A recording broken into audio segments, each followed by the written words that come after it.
دوستای عزیز، امیدوارم جور صحتمند سر حال باشید. دوستای عزیز خوش آمدید در برنامه امروزیزمو. دوستای عزیز امور قم که گوش مونید مو دم راست دیگه بخیر موریم طرف مدرسه. امروز دیگه ما از مدرسه اوتاوان اوبستون از کشور فنلاند بخیر فارغ تحصیل مشوم.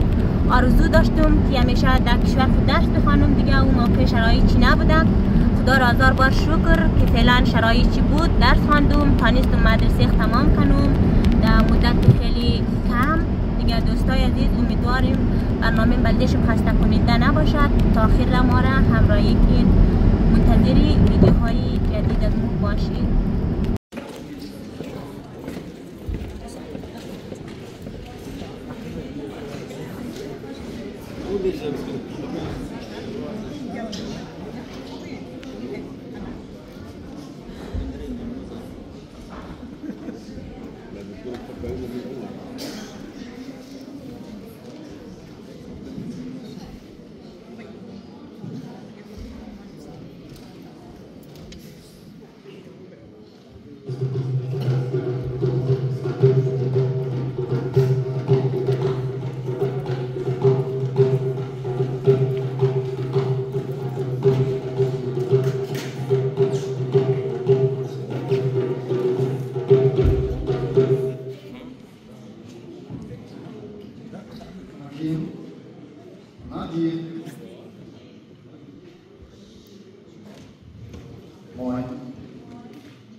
No niin, tässä on hieno ryhmä. Suurin osa heistä valmistuu peruskoulusta tänään. Heidän koulunsa ja elämänsä jatkuu jossain muualla. Tämä on myös hyvin tärkeä päivä myös minulle, koska tämä on minun viimeinen työpäivä Ottavan opistossa. Tammikuussa ette enää minua näe täällä. Mutta nautitaan vielä tästä päivästä ja laitetaan todistuksia ja ruusuja jakoon. Nämä todistukset on aivan satunnaisessa järjestyksessä. Täällä ensimmäisenä Spian.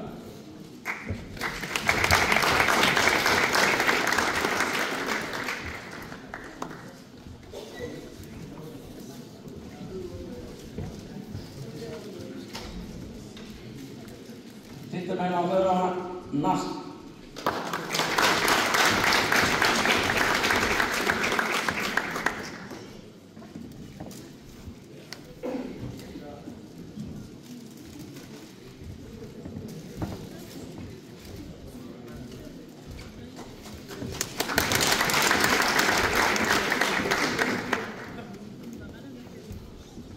Seuraavaksi Mohamed Reza.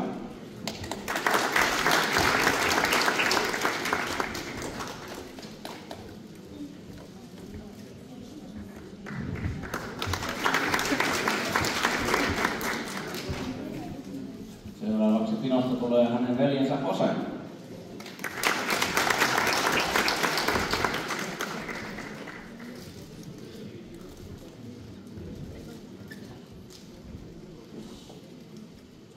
Ja vielä löytyy veljeksiä Hasan.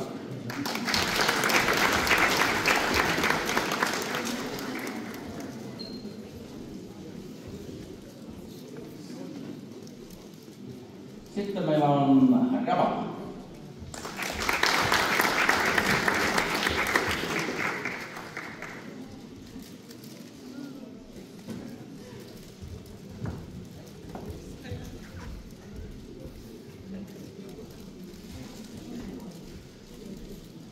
Ja seuraavana Pavel.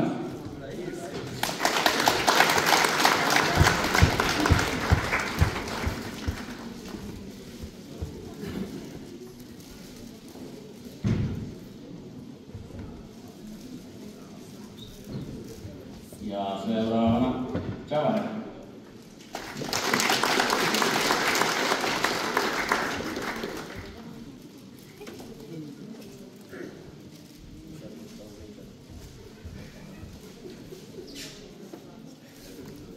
Ja seuraavana Anuntila eli Jesse.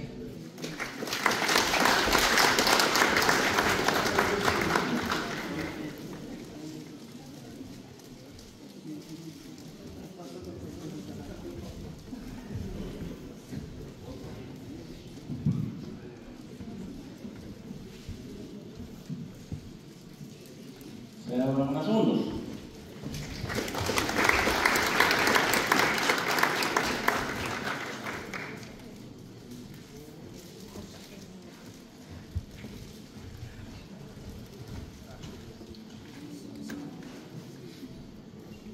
Seuraavana paikalla olijoista Amir.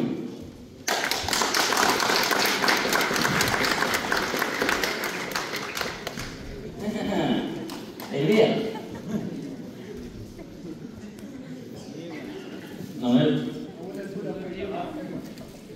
Amir saa stipendin, koska hän on opiskellut hyvällä menestyksellä.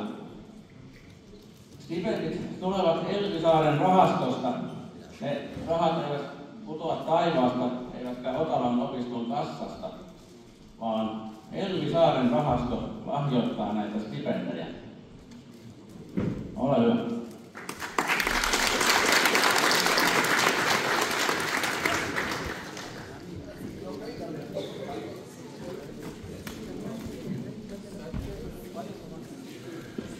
Sitten meillä on Julia.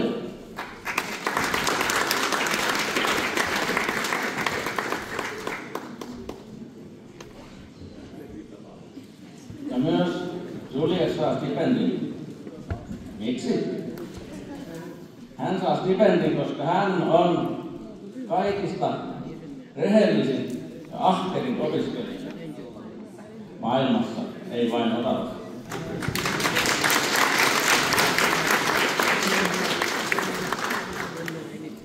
Juliet on sellainen opiskelija, että minä voisin antaa hänen tehdä kokeet kotona, ja mä tiedän, että hän ei huijaa. Paljon onnea.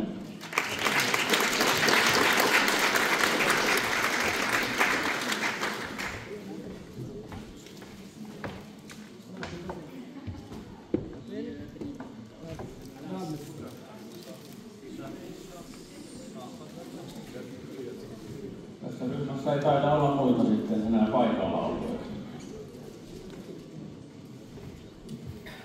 No niin, Otetaan vielä kuva ja sitten vaikenee.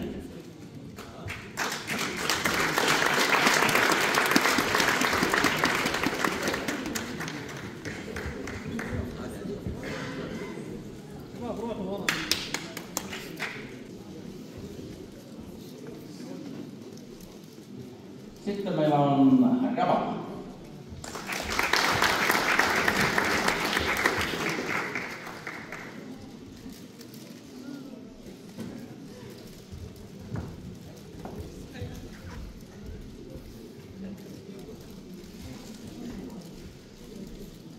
Ja seuraavana Pavel.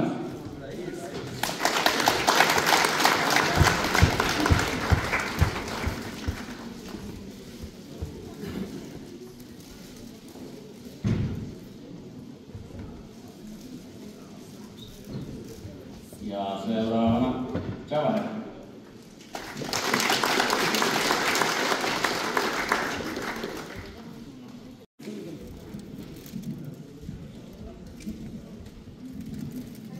Hei kaikille, minä olen Javaher Ahmedi. Tänään haluan puhua minun koulun ajastani. Kun minä tulin Suomeen, en ymmärtänyt suomen kieltä ollenkaan. Minä aloitin suomen kielen opiskelun alkuryhmässä ja ensin opettelin kakkoset. Minulla oli hyvä opettaja.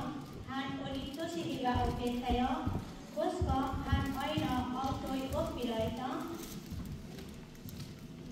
Ensin ajattelin, kaikki on tosi vaikeaa, koska en opiskellut kotimaastani, mutta opin tosi nopeasti, pystyn hoitamaan asioita ja kaupan kaupasta, koska olen oppinut suomen kieltä. Pystyin myös keskustelemaan ihmisten kanssa. Yhteen vuoden jälkeen minä menin Ottawan opistoon, jossa kävin peruskoulun. Koska omassa maassa en ole käynyt koulussa, peruskoulu on tosi hyvä paikka oppia suomea ja muita oppiaineita. Peruskoulun lopuksi tulee päätyvaihe, jossa opin vielä lisää matematiikkaa, historiaa, englantia, fysiikkaa ja suomea. Opin paljon, mutta matematiikka on minulle tosi vaikea. Vaikka opiskelu tuntuu joskus vaikealta kannalta, silti ahkerasti opiskella. Itse haluan aina oppia mahdollisimman paljon. Opettajamme Ville aina auttoi minua. Koko peruskoulu on ollut tosi hyvä ja kaikki opettajat ovat olleet tosi ystävällisiä ja auttaneet paljon. Olen iloinen ja tyytyväinen itseni, että pääsin peruskoulun loppuun. Tänään saamme todistukset ja lähdemme eteenpäin. Itse aloitan vuoden alusta ammattikoulun. Toivon, että jokainen meistä löytää oman tien esimerkiksi uuteen ammattiin. Olen iloinen, että olen oppinut täällä koulussa niin paljon, mutta olen surullinen, että en enää näe kaikkia opettajia ja opiskelukavereita, kun valmistumme. Lopuksi haluan kiittää kaikkia opettajia ja opiskelukavereita ja toivon teille kaikkia hyvää. Hyvää joulua kaikille. Thank you for your attention.